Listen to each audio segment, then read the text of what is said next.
Turn things over to meteorologist Jeff Ranieri. And Jeff, let's talk about this weird haze that we're having. We're 22 days, and still counting here. When can we expect the air to clear a little bit for us?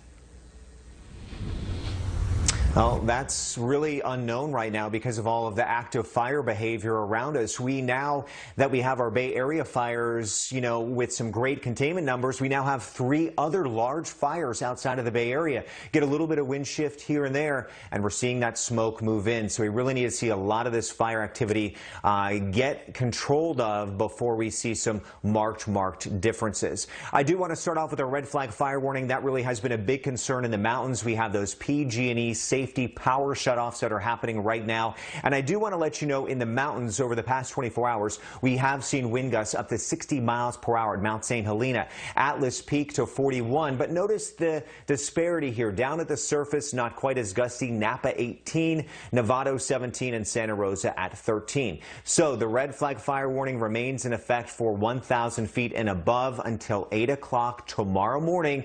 And then we'll see those winds in the mountains beginning to calm down. I want to get to the other top pressing issue, and that is the sky and the smoke. Look, we all look towards the distance today, and you can see that orange sky, the haze, the thick smoke, and you'll see it right here in that live Walnut Creek sky camera. But look at these live air quality sensor readings we're seeing right now. And take a look at the key at the top, and you can see most of the Bay Area is reading moderate to unhealthy for sensitive groups from the North Bay to the South Bay. You'd think by the way it looks we'd be reading the very unhealthy category, but there's a reason why we're seeing the thick smoke towards the distance and it's not translating down to very unhealthy air quality. I want to show you why. So let's get a look, and you can see as we get this expanded view, we have those 3 fires that are contributing to the smoke: the August Complex, the Creek Fire, and the Dolan Fire. Now, with those fires, the smoke with the most harmful particles is traveling just above the ground level. So those dangerous smoke particles are there, but it's just not down here on the surface where we're breathing it. So it is giving us a little bit of a break in that respect, even though it looks completely gross. So as we look at this explainer I put together, I think this does a really good job of explaining why the most harmful smoke is staying above the surface.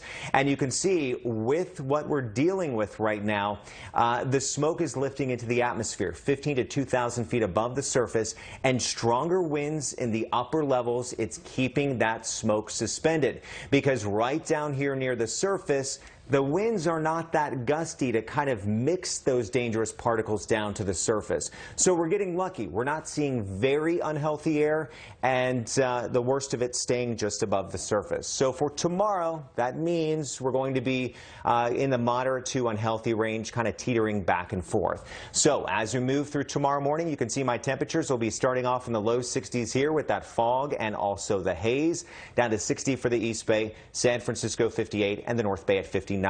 My 7-day forecast here in San Francisco does drop it down to some cooler 60s by Friday, Saturday, Sunday, and Monday.